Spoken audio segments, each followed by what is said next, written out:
Today's khutbah is dedicated to two of the attacks of the devil. We've been talking about the story of creation for a few weeks now, and I'm going to continue that as the ayat of Surah Al-A'raf continue. I would also encourage you on your own time to read Surah number 7. It's not that far in. This is the ayat in the teens. So when you start the surah, by the time you get to the 26th ayah, that's where the story is, right? Even before then. So it's not a lot of reading. And it'd be interesting for you and beneficial for you to start reading and even start asking questions of your own or writing contemplations of your own in your notes as you read the Quran, because that's something we're supposed to do. One of the things Allah Azza wa Jal mentions in Quran about our relationship with the Quran is He calls it ayatun lis-sa'ilin. These are ayat for people who ask questions. So one of the things that we're supposed to do with the Quran is actually wonder, what could be the guidance that I can get from these words of Allah, or this statement of Allah, or this ayah, or this story, or this event, or this particular word even, right? Because everything Allah gave us is for the purpose of guiding us. And we're not going to get that, just like in class, students who sit in a class and never ask any questions are the ones that benefit the least. But the student who sits in a class and asks the teacher questions is actually the one whose mind is the most engaged, and they're the ones who develop their understanding the best. So we accept Allah as our teacher, Allama al-Quran. We become students, so we become people that ask questions, and that's something that we should be doing. In any case, today I want to talk to you about the two attacks of the four attacks that are mentioned of the Shaytan. He says that I will absolutely, after he sits on the straight path that we talked about last time, that I swear to it that I will absolutely come at them and attack them from right in front of them, min bayni aydihim. And then he says, وَمِنْ خَلْفِهِمْ, and from behind them. So those are the two attacks I want to talk to you about this week. And next week, inshallah, I'll talk to you about how he attacks from the right and how he attacks from the left. But today, the front and from behind. So let's talk about what's ahead. The Arabic words, مِن بَيْنِ أَيْدِيهِمْ, right in front of their hands. That's literally the translation. We translate that in English often as in front of them. But actually, it means a lot more than that. In the Arabic language, of course, if you extend your hands out like this, what's immediately between your hands is what's immediately in front of you. It's right in front of you. It's not something far away. It's right there and it's hitting you right in the, you have to go around it. You know, it's unavoidable. And so he says, basically, let me put it in common vernacular, I'm just going to get right in their face. I'm going to be right there in front of them and I'll attack them head on.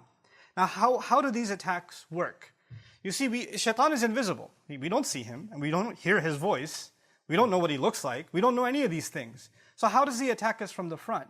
The idea of, if you study the phrasing, what is in front of them in the Quran, you learn something. You learn that it's talking about things that you see every day.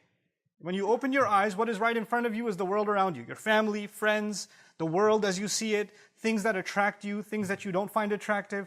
This is the world in front of you. And human beings have this tendency to be impulsive. Allah says in Surah Al-Qiyamah, بَلْ يُرِيدُ الْإِنسَانُ لِيَفْجُرَ أَمَامَهُ, that human beings want to just explode, jump right into things that are in front of them.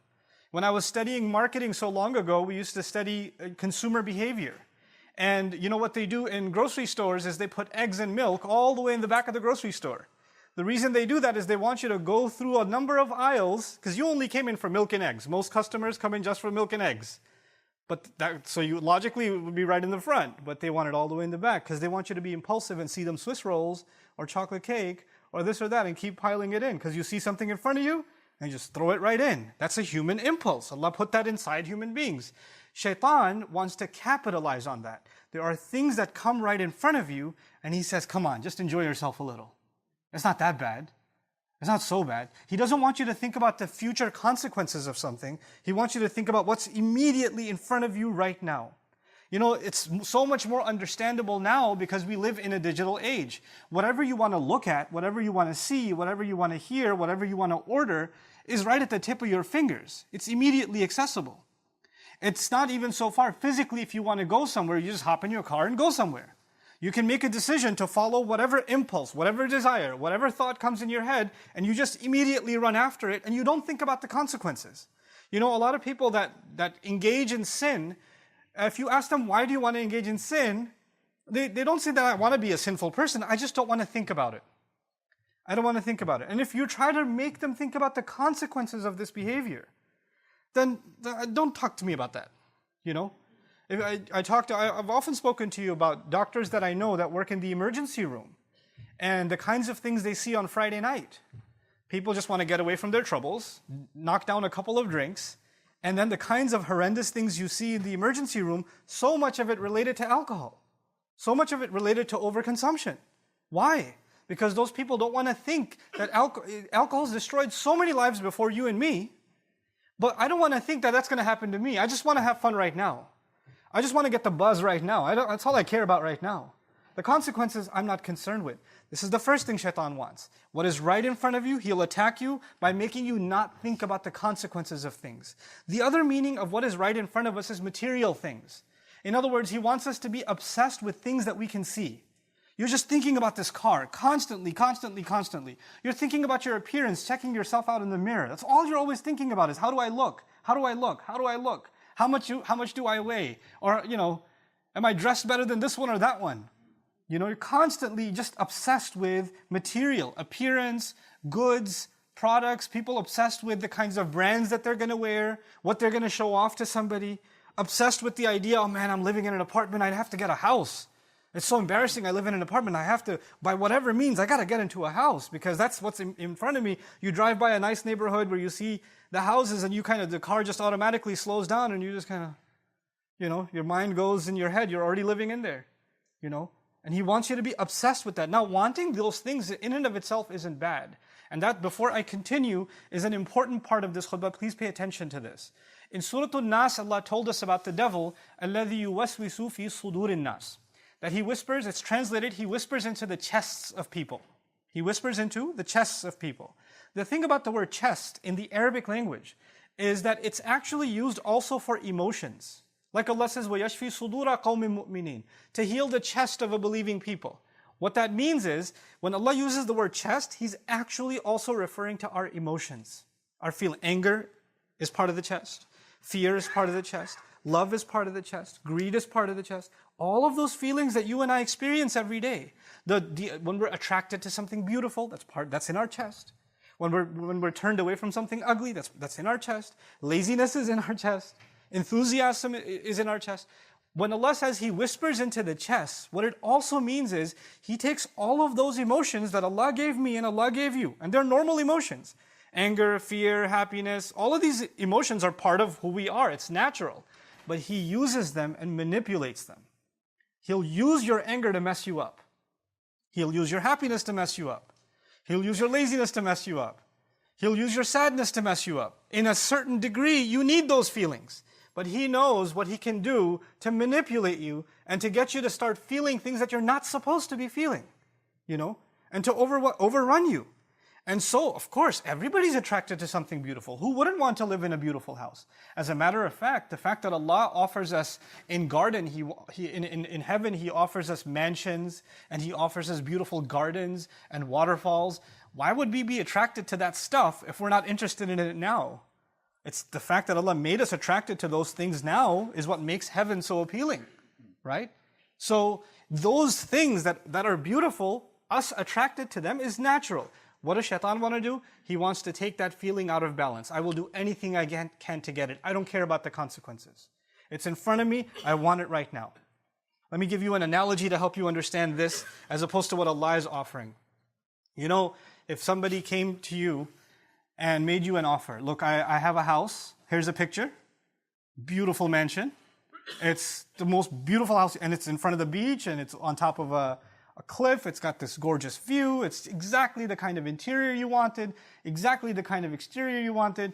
Everything you ever wanted is there in that house. And he says, this house is worth a few million, but I'm willing to sell it to you for $200. First of all, you won't believe it. That's no way you're going to sell me that for $200. But then he furthers the offer. He says, listen, it's guaranteed. I'm giving it to you for $200, but the only thing is, you can have it after 15 years. You can't have it right now. So I need the $200 now, but you can have it after 15 years. Okay? There's no way you'd take that deal. It's a scam. But basically, that's what Allah is offering. He says, here's heaven. Doesn't take much to get in it. I'm not asking for a lot, but you can't go now. You can't go now. And the devil comes along and says, look, I'm not giving you a mansion in heaven. I'll give you much less. But the thing is, I'll give it to you right now. It's cheap. Just do it right now. It's much easier. You don't have to pay anything to me. And he'll just make the immediate cash offer.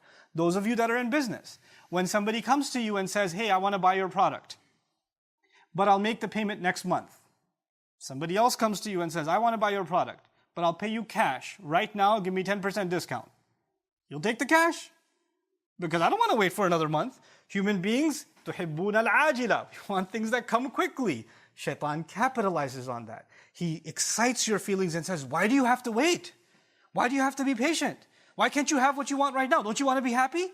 He comes at you right in front of you and you can't see anything but what you desire, what you want. And it blinds you to the point where you just don't want to think about what's going to happen afterwards, what damage it will do to others, what damage it will do to yourself. You're just completely led on by him. That's actually one of the great attacks of Shaytan from the front, from right in front. He glazes your eyes over. And then Allah Azza wa Jal describes, about min bayni aydihim is about the future. If something is right in front of you, like for example, when you're driving on the road and you get stuck in traffic and there's a truck right in front of you, you don't know how bad the traffic is. You can't even look around it because it's so big. Your view is completely blocked. When something is in front of you, you can't look ahead. That's one of the things Shaitan wants. What is actually ahead of you and me is meeting with Allah.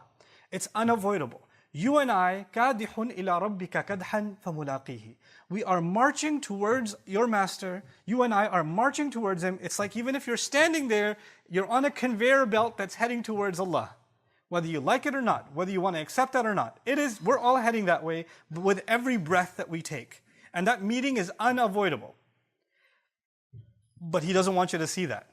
He doesn't want you to see, and he doesn't want me to see, that with every passing day, we are now closer to meeting Allah than we were yesterday. And then tomorrow we're even closer. And then tomorrow we're even closer. All he wants you to think about when it comes to the future is not meeting with Allah, but meeting with your friends. Meeting with some vacation, meeting up with some good times. What's going to happen this weekend? What are we doing next weekend? He wants you to think about the future with what's right in front of you, but not the long term. Not the long term. And even people, then they start thinking long term, like, yeah, I'm thinking long term. I'm thinking about home ownership, or I'm thinking about where I'm going to move, or I'm thinking about my future education. That's long term thinking. But actually, Allah wants you to have even longer term thinking, when you and I are going to stand in front of him. And when you do that, just like when you have a plan, if a young man among you or young woman among you is going to the university and you plan to graduate in 2 years, then you're going to seriously think about which courses you're going to take this semester, which ones are you going to take next semester, how many credits do you have, can you slack off, can you do this, how much time you plan everything out. Because if you want to get to that destination, you need a plan. You need to stay on target. And if you're falling off, then you have to do extra to make up for it. But if you have no vision in front of you, and you have students like that, they go to university, they don't care about graduating. They're super seniors. They're in school for 10 years, they're still taking courses. What's your major? I'm still thinking about it. You have gray hair now, you're still thinking about your major? There are people with no direction. That's what the devil wants in life. He wants you to have no direction. There is no goal in front of you. And that goal that Allah set in front of us is meeting with him. And when that goal is in front of you, every decision you make, you first say, is that going to mess me up when I meet with him or not? I have to take Allah's questioning and Allah's meeting into consideration before I take my next step. But if he can make that invisible, then the thought doesn't even occur to me. It doesn't even occur to you. You just do whatever you want. The thought about Allah is gone because he attacked you from the front, blinding your view of what is actually coming ahead of us. What is also ahead of us is our anxiety and our fear. Shaitan wants that you worry about the future. That you just keep worrying. What's my son going to do? Is he going to rebel? What's my daughter going to do? What's my husband going to do? What's my wife going to do? And you keep worrying about other people and what they're going to do and how they're going to feel. Like you're in charge of them or you're in control of them. We're barely in control of ourselves. But we think we can control what everybody else around us is going to do and what their future is going to be, and we want to control their future. You'll have a mother dying every day. Why isn't my daughter who's married, why isn't she having a baby? When is she going to have a baby? When is she going to have a baby? And she's calling her and saying, Allah wants you to have a baby. Allah doesn't want her to have a baby. You want her to have a baby. I don't know what email you got from Allah that you told her. But this is in your mind, you just want these anxieties, worldly things that you want is all you think about for the future. I don't have it, I just worry about it. I don't know why I don't have it. And you're just consumed by that, completely consumed by that. It could be the most innocent of things, but Shaytan wants you to be that way because when you do that, you're not happy with what Allah has given you, number one. And you easily forget that the one in charge is Allah. And the one in control over everyone is Allah. I am actually not in charge of my children. Once they get to a certain age, what they do is between them and Allah. All I can be is an advice. That's all I can do. But their decisions are going to be theirs. If our Messenger ﷺ can turn to his daughter and say, Ya Fatima bint Muhammad, ittaqillah fa inni la amliku laki min Allahi shay'a. Fatima, daughter of Muhammad, be mindful of God yourself because I won't have any control when it comes to standing in front of Allah. I won't be able to help you. That's what he tells his own daughter. So how do you and I think we have control over others, even within our family? He wants us to think we're in charge, and and that's actually something only Allah has the right to. But He consumes our minds with it. And of course, when you try to control people, it backfires. It never works. You can never control people. You can't control people. And when you can't control people, you get even more anxious and you get, negative constantly. And when you become negative constantly, it's impossible for you to be grateful. Look at how the ayah is going to end. وَلَا تَجِدُ أَكْثَرَهُمْ شَاكِرِينَ. You're not going to find most of them grateful because they're going to be negative all the time. They're going to be anxious about the future all the time. What's going to happen to my job? What's going to happen with my money? Where's this going to come from? Where's that going to come from? What's going to happen to the health? What's going to happen to the kids? What's going to happen to this or that or the other? What if they find out? What if this happens? What if this one says this? What if that one does that? And you're just so overwhelmed by these petty things that you forget that Allah controls the future. That Allah owns it. Not you, not me. And the fact that we had even a good, peaceful day, one moment, was not because we earned it or we planned it or we controlled it. It's Allah who gives relief. Every single day, that's Allah who gives relief. The fact that our bodies are still functioning and we're sitting here in the Friday prayer is Allah giving us relief. Allah giving us ability. And we forget that and we think that we have to figure all the future out. We have to control all the outcomes. And that's one of the things Shaytan wants, is to make you confused about thinking that you have something to do with the future. One of the greatest tricks of the Shaytan is to make you pessimistic about the future. Nothing's going to work out. It's all going to be bad. Nothing ever worked anyway. It's always going to fail. You become so negative that not only are you negative about your own self, your negativity becomes infectious. Even people around you. Somebody's happy about something. Somebody graduated. You're like, yeah, but you're not really going to get a job. You just have to throw in some kind of negative because, just our luck. Runs in the family. Don't worry about it. And this is the pessimism of the devil.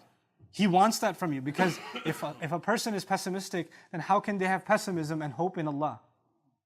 How can they have pessimism and reliance in Allah? Then with what heart are they making dua to Allah? If they've already accepted defeat inside, then nothing's going to work out. Then they have no expectation from Allah. Then they're the most essential relationship we have with Allah, which is that of asking Him, having hope in Him. You cut that off. You're hopeless. And what is Shaytan by definition? He's hopeless. By definition, he's hopeless. And he wants you to become hopeless. These are his attacks from the front. He also wants you to become, human beings are meant to be goal-driven. This is, again, attacks from the front. We're taking a lot of time. Even though if I don't cover the attacks from behind, that's okay. I want to take my time with this because I want us to understand how he gets to us, right? So, human beings are meant to be goal-driven. Like, people do pay thousands of dollars to attend seminars to self-help, Tony Robbins type stuff, right? Because they want to be driven and you want to accomplish and you want to have goals ahead of you and you want to, be self-disciplined and that kind of thing. And these are good things. These are actually very powerful things. But you know what he does? He makes you set your goals. Let me give you an analogy first. When you take, mountain climbers, they take the rope and they throw the hook on top. If you threw your hook 20 feet high, that's as high as you'll ever go. If you threw your hook 30 feet high, you'll get 30 feet high. Shaitan wants that you throw your hook very low. He just wants you to throw your hook up to money. If I have this much money, I'll be good. And that's all you're thinking about is this goal. I want to accomplish this goal. I want to accomplish this goal. Like as if you accomplish that goal, everything's going to work out. This is going to be amazing once I get to that goal. And what happens? Once you even get near that goal or get to that goal, there's 30 other problems you never saw before. He just wants you to be consumed with lesser goals and be driven, so immersed in them that you see nothing else. You see, you and I are supposed to be goal-driven. I should have goals about my health. I should have goals about my career. I should have goals about my education. But understand something. Those goals are never actually your actual purpose. They are only means to a larger end. If you and I forget that we are on this earth for a limited time, and our purpose here was not to get a job. Our purpose here was not to make money. Our purpose here was not to get a house, because we're going to leave all that stuff behind. Our purpose here was to actually do some kind of good. Do some kind of good for ourselves and do a kind of good that will live longer than we live. That's the purpose for which we were put on this earth. And if you have that in mind, and then your education is leading you to do something good, your house is leading you to do something good, your car is leading you to do something good, then those things have a purpose. Those things in and of themselves are not a purpose. But Shaytan wants to take those things and make them your purpose. Man, my goal is I got to get the 2019, that car. I got it all figured out. That is my goal. It's not really a goal. That's just a thing. And that thing is just one car accident away from being gone. That's all it is. That thing that you're so obsessed with, that house, is just one earthquake away. It's one fire away. What are these things? These things come and they go. ضعف الطالب والمطلوب. But he wants us to be immersed and obsessed with those things. This is what Shaitan wants. So we don't realize that Allah has made us very meaningful, purposeful creatures. He wants us to lose sight of our purpose by attacking us from the front. And finally, this last bit of how Shaitan gets us from ahead of us, there's one thing that all of us have ahead of us. Maybe some of you have a lot of money ahead of you, Allah knows. Maybe some of you have a lot of major challenges coming ahead of you, only Allah knows. Maybe some of you have great happiness ahead of you, Allah knows. We don't know. But there's one thing ahead of all of us, and that's time. Maybe some of us have a few seconds. Maybe some of us have a few years. Maybe some of us have a few decades. But one thing for sure, we all have time. Little or more, we have time. When Shaitan comes and attacks from the front, he wants you to have no respect for your time. He wants you to think you have all the time in the world. There's no urgency, the only urgency is for your desires. But there's no urgency to do anything meaningful in life. As a matter of fact, anything meaningful that comes, he says, you got time. Exactly what happens to you and me with every prayer. Dhuhr time comes. You're in the middle of something. Dhuhr time comes. Your phone goes off. Your watch goes off. Your computer goes off. The automatic adhan. You put it on pause immediately. Okay. And then you say, I got time. For the video game, immediately. For the next episode on Netflix, immediately. For Salah, I got time. I got time. You're about to sit, you have some free 20 minutes. You got nothing to do in between classes at the university. Right? And you've got a copy of the Quran in your bag. You could just open that up. Like, later though. I'll do it, but a little later. But anything frivolous, useless, pointless, just sit and just scroll through Instagram or Facebook or just look at what other people are posting on their Snapchat. And 40 minutes will go by. You'll even be late for class. You made time. He wants you to have no respect for your time. He wants you to throw it away frivolously. Get rid of it frivolously. And it's actually incredible because what's ahead of you, your future, you will ruin it by wasting your time. And when you're done wasting it, you'll look back and say, man, I wasted so much time, and you become even more hopeless. You know, that's the game that he plays with us. So that's his attack from the front, these multiple attacks from the front.